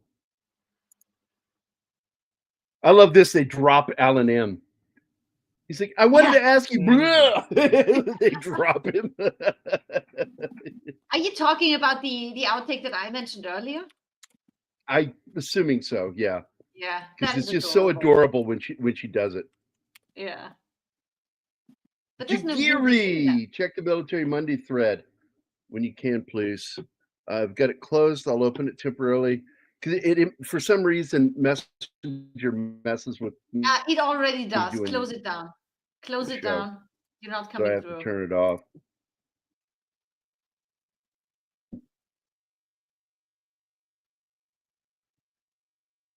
You really need to keep the socials closed. You immediately start breaking up and your video gets stuck. Yep. I can't open it. It wouldn't open anyway.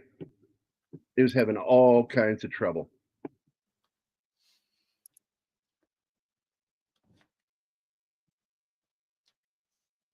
But yeah, this is funny as fuck when they drop him. Got and then they pick 34 him up again. megabytes. It's 34 megabytes. When the show is over, I'm just going to share the video. We're doing Go Ask the Spartans with Burt Lancaster. Go tell the Spartan. Whatever. Are we going to do Conflicty anytime soon? Probably the next week. I think it'd be a good time to do it. Anytime before I forgot about Joe, have you watched Conflicty yet or Conflict? If British not, American series? I'll find a way, or Martin maybe can share the link with you. Yeah, for the show. I will coordinate with him later after the show. You will like the show, Joe. I'm telling you, it's a good show. It's kind of the first 2 episodes. I get it when people have problems because this is really basically the outtakes right here. They do the outtakes over the ending, but they're cropped down smaller, so it's harder and you got.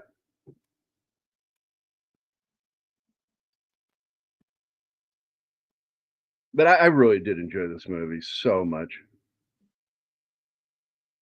And I wish they'd had a cut scene at the end where you show them in prison talking through like a fence.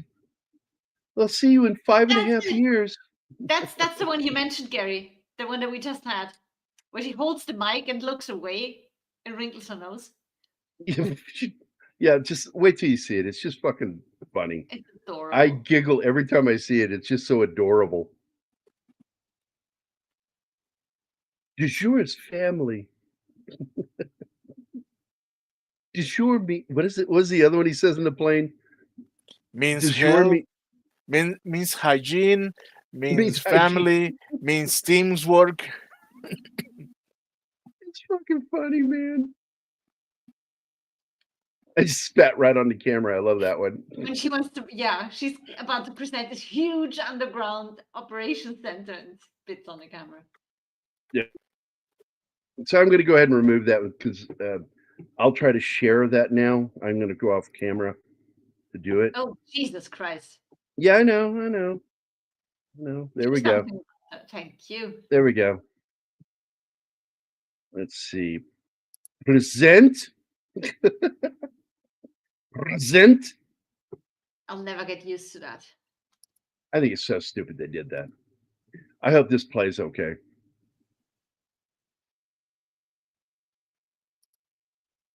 No audio. I'm not getting any audio. No. What the hell?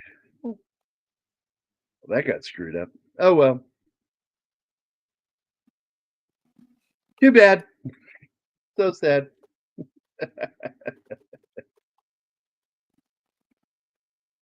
Check out Joe's atmosphere.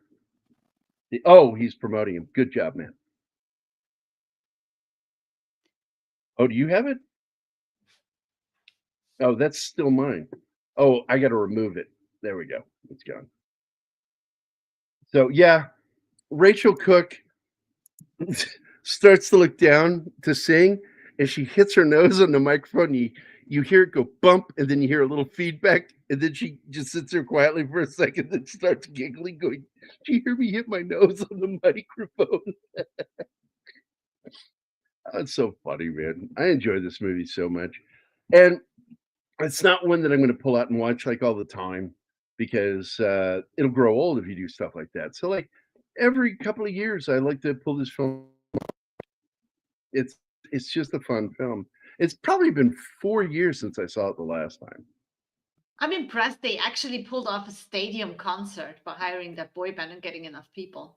That was pretty cool. Yep. And they had to perform the songs. The only thing is she didn't do the vocals.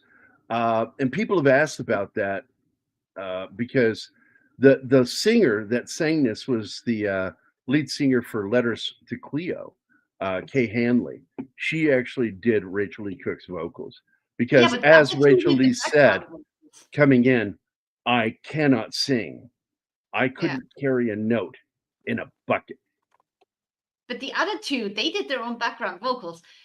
They played the song, but they obviously had professional music over that then in the end. But them learning to play the 3 songs made it look so good, so real, except for the obvious drumming issues. Yeah, she did that video to show her friends. She goes, "A lot of you have been asking, so here you go. I can play these songs." And she picked up the guitar, started playing the song. She went, "Oh wait, that's the wrong chord.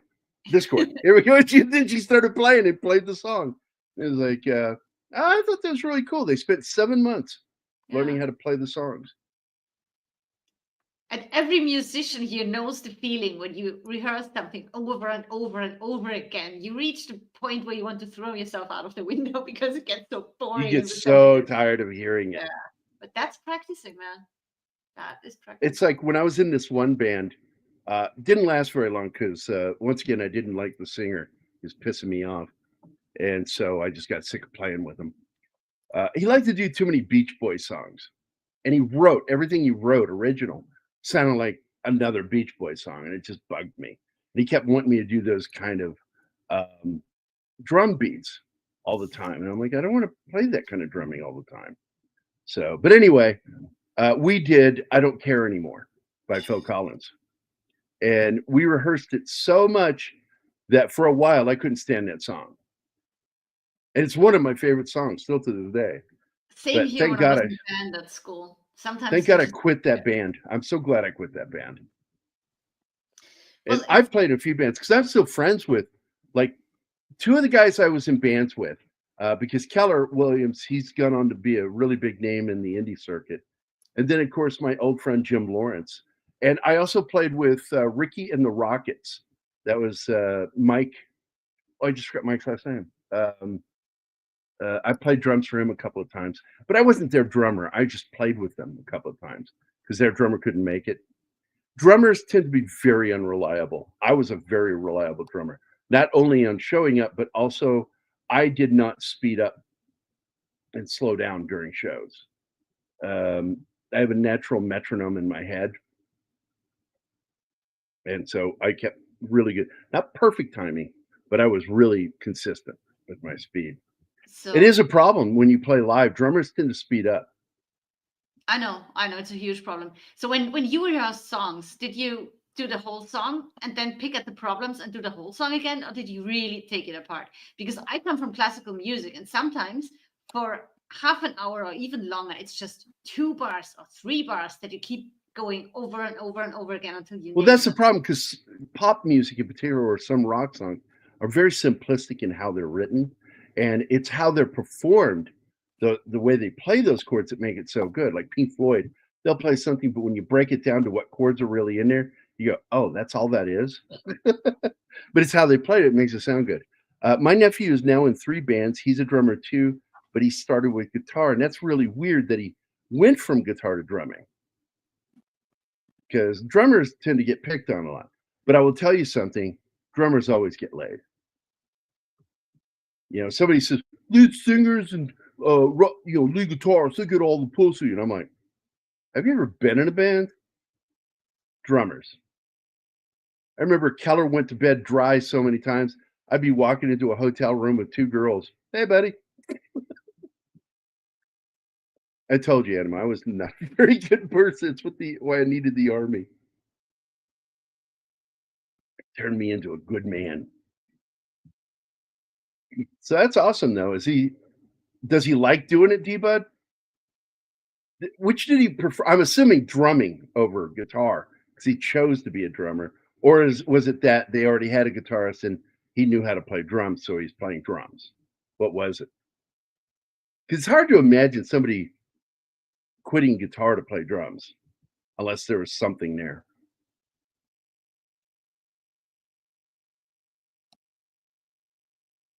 No, nobody talk. We're waiting for D-Bud. I'm doing stuff. Actually, only one of our drummers was only a drummer. One of the other 2 would switch between keyboards and drums, and the third one was mainly on trumpet and clarinet, and only a drummer when needed. He was very good. He lacked practice, but he didn't answer my question at all that I asked before. Well, I was reading and talking to someone, so I probably didn't catch it. Ask again. I'm coming from a classical point of view, so sometimes you just take 2 or 3 bars and you're practicing them in half an hour, an hour. It's so tiring. No, I heard that. I didn't know that was a question. I thought you were saying something. I was just wondering because I was only in school band and we always tried to get through the whole song of 3 minutes or 4 minutes and then pick at the problems and then try to do it again and do better. So, but you were in professional bands, so I'm asking, how do you rehearse songs? Do you break them down or do you just try to get through? Oh yeah, you notes, because you gotta, like, I used to take, like, when I was doing session drumming, they would either give me the drum notes because I actually was shown that, and I'm not talking about sheet music. They're showing me where all the breaks are. It shows me linear notes, so it shows me, like, we go this for so long, do this, and then right here, this is where your fill would be, and it's you have to, especially if you're trying to make money doing it. You have to know how to read those notes or write those notes, and you'll see it. Like if you watch Drumeo, like I do, I religiously watch that. It's one of my favorite channels to watch is Drumeo. That and Rick Beato are my 2 favorite music channels. Although technically Drumeo is not musicians. Sorry, I made myself laugh. I made a joke about drummers not being musicians. So Well, I don't know why you didn't find that fucking funny. That's fucking hilarious what I just said. Jesus Christ, I'm trying so hard to not fall asleep. I told you it's not just drummers, it's singers too. Because I played at churches, a lot of churches. And I made a photo and sent it to my dad, and he found it hilarious because, you know, upstairs where the organ is, that's where the musicians go and the singers too. So in this one big church in Vienna, it had a sign on the stairs. Like for the organ player had to go up one, I think the left, and all the others had to go up the right because it wasn't that roomy over there. So the organ player had a different entry to that balcony. So it says organist up here, and on the other side it says singers and musicians go up here. And that was just too good not to take a photo of that. And by the way, if you look at Rachael Cook's nose, she has the same nose as my daughter. She does. She has that little ski thing right there and the little points she got from her mom. Thankfully, she kept it because that reunion video clip that we watched. Yeah, Tara Reid looks awful. Yeah. While Rachael and Rosario look wonderful. They're aging wonderfully. Let's see. By the way, if you didn't hear me, hi Gambit. Love enough. Akane Hiroshi is currently my favorite drummer. Omar Hakim. Of all the drummers I love, Omar Hakim is my favorite drummer of all time. I also like Manu Katché. Both incredible fucking drummers. In fact, when Omar Hakim did a drum solo, I started crying. It was so good. That was so fucking crazy. It was a jazz piece that went into this really crazy rhythm, and he just went off. I know who a cane is. Absolutely great. Yeah, I agree. The original cartoon was definitely a Scooby-Doo ripoff, mostly because of the timid Alex, who was also voiced by Casey Kasem. And Casey Kasem did a lot of cartoons, dude. He played Robin for a while in the new Batman and Robin cartoon.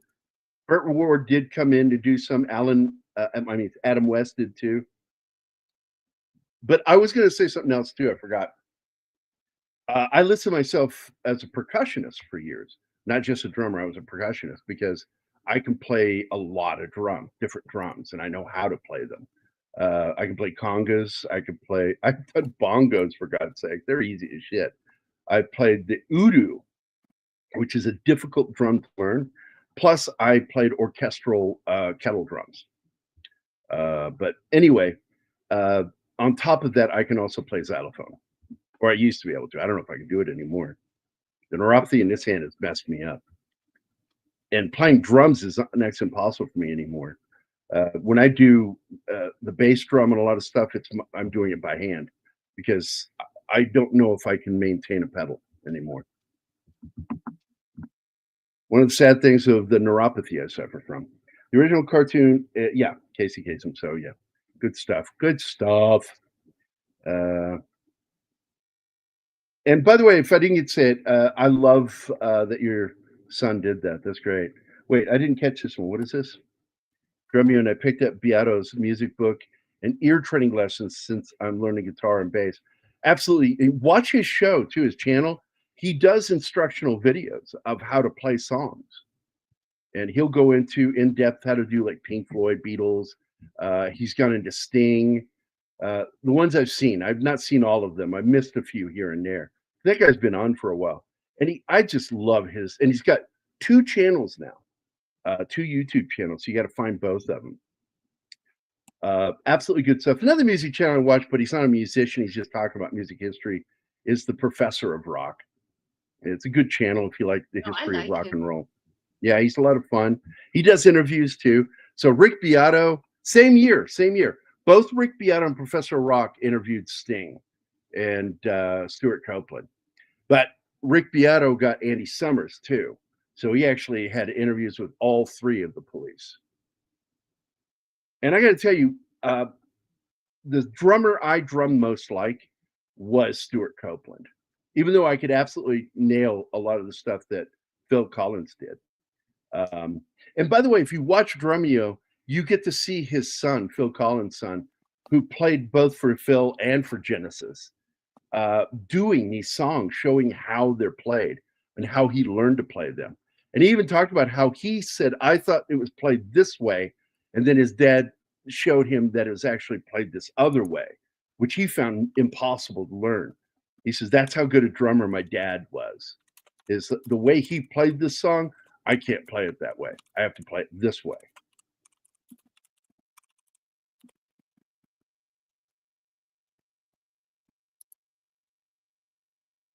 Oh, 11 Alpha. Okay. Akane. Okay. 3 syllables. I see an E at the end of a name, and I tend to not pronounce it because I'm American. Anglo, I should say. Anglo. But I know you're special, 11 Alpha. So, yeah, you know how to pronounce things. Show off. What a prick. I love that guy. 11 Alpha, you really add a lot to stuff, man. You guys, You never said that to me. What, you? Yeah, you stop on you always stop on a prick. Prick. I wish Brian could get Alan Frew on his show. Another Scottish Canadian, yeah.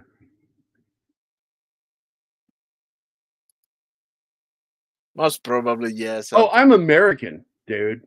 Oh, Unless you've traveled overseas, Americans pronounce it Porsche, but it is Porsche. Ay, Wakaramashka, D Bud Martin song. That'll teach you. Fuck you.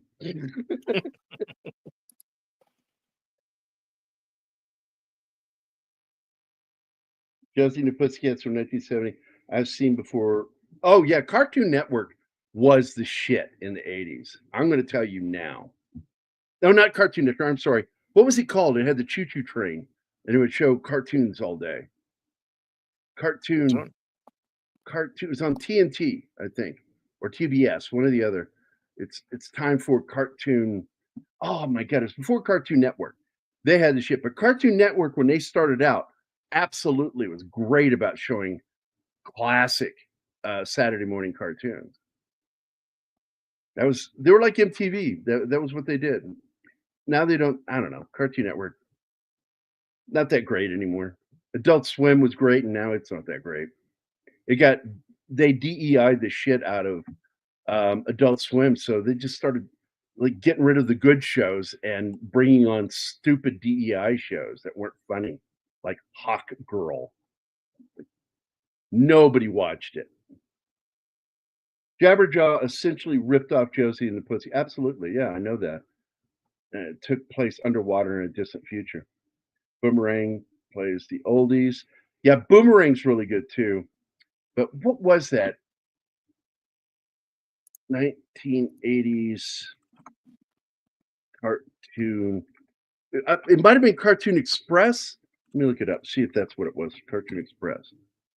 Yes, USA. It was USA, not TNT or TBS. USA's Cartoon Express had a lot of great Saturday morning cartoons. Does anybody remember that from the 80s? Not you, honey. You were too young. Which one? And when I say honey, I'm not talking to you, Martin. I'm talking to Anima. I know. Which? What show? Cartoon Express on USA.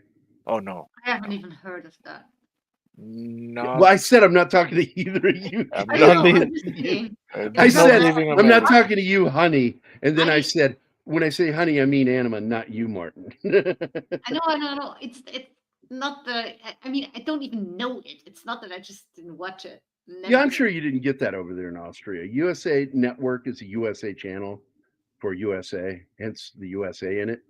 And USA had some really good stuff in the 80s. And the Cartoon Express was one of them. And it would just show the crap out of classic cartoons.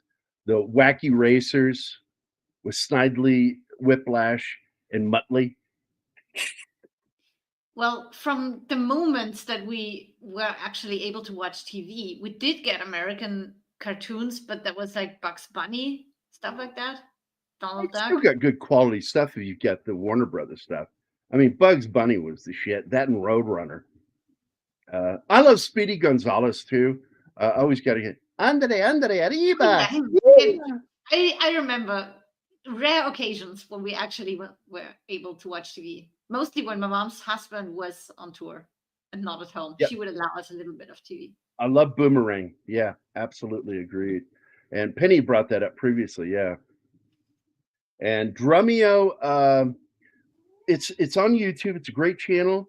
You get to see my favorite thing that they do there, not just the drumming breakdowns, but when they get a drummer in there for one band, a famous drummer, and they'll have them blind play drums on a song where they've removed the drum track for them.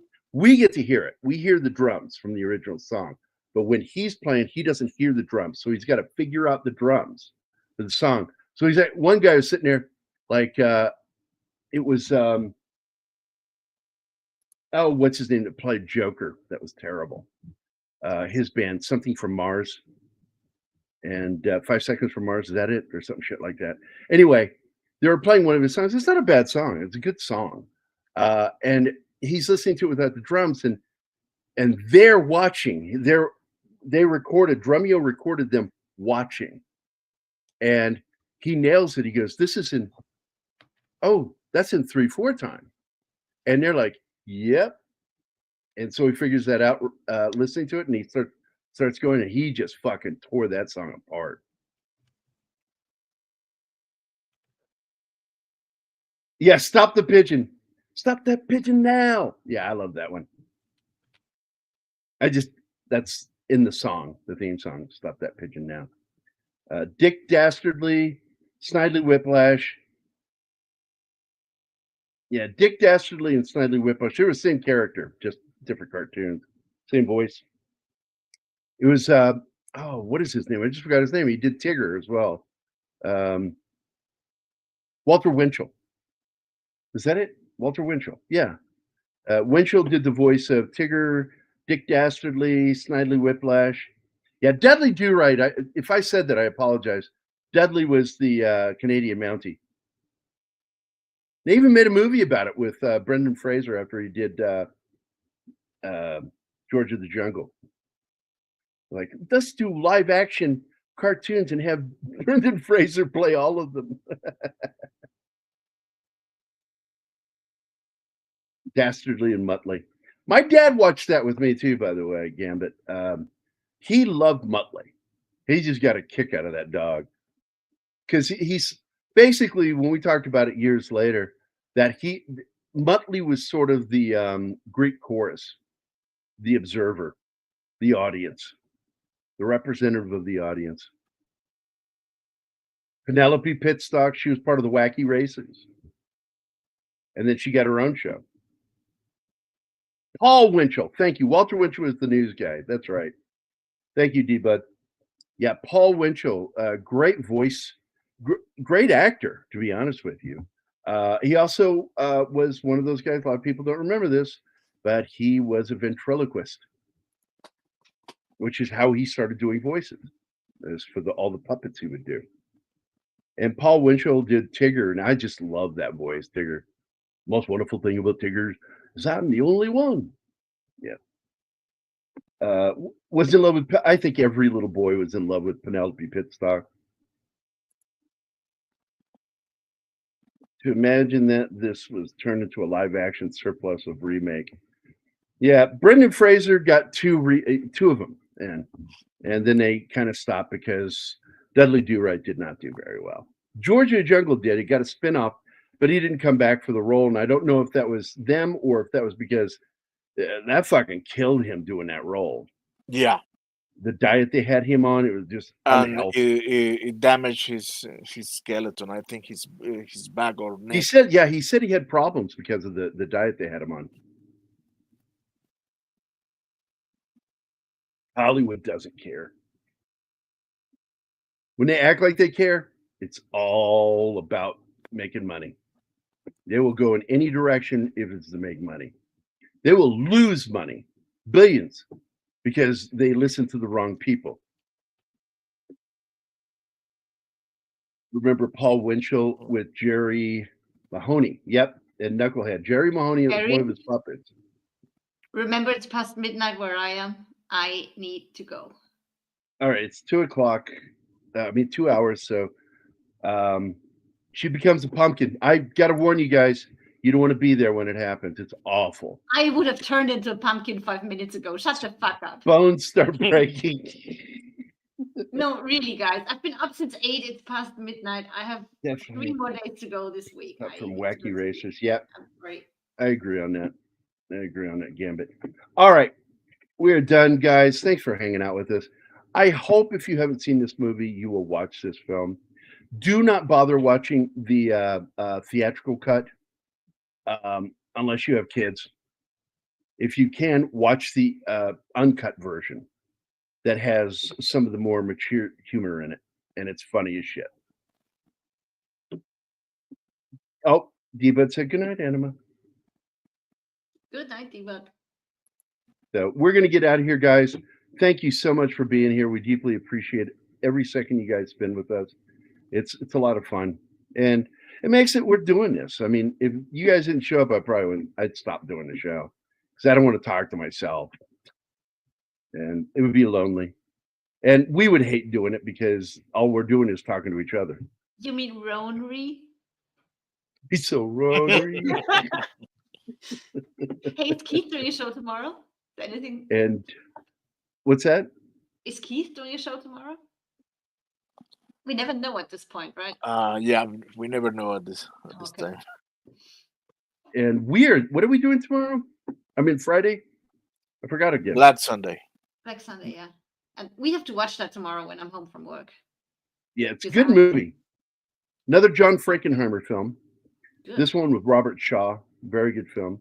Then Monday we'll be doing Go Tell It to the Spartans.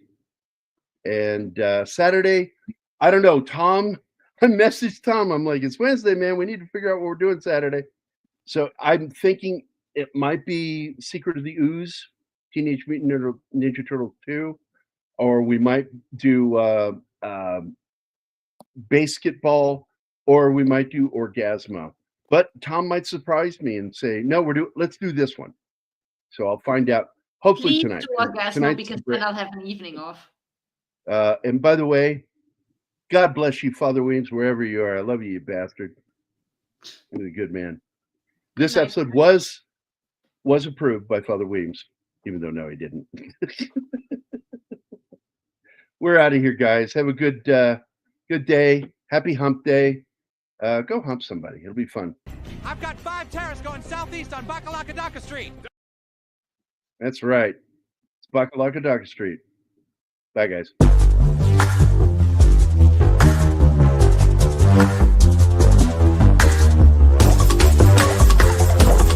This episode was brought to you by Tom Baker, Blade, Raid Nation Gaming, Facts, FJC 2005, also known as Spin, Black and Red, Keto Simple,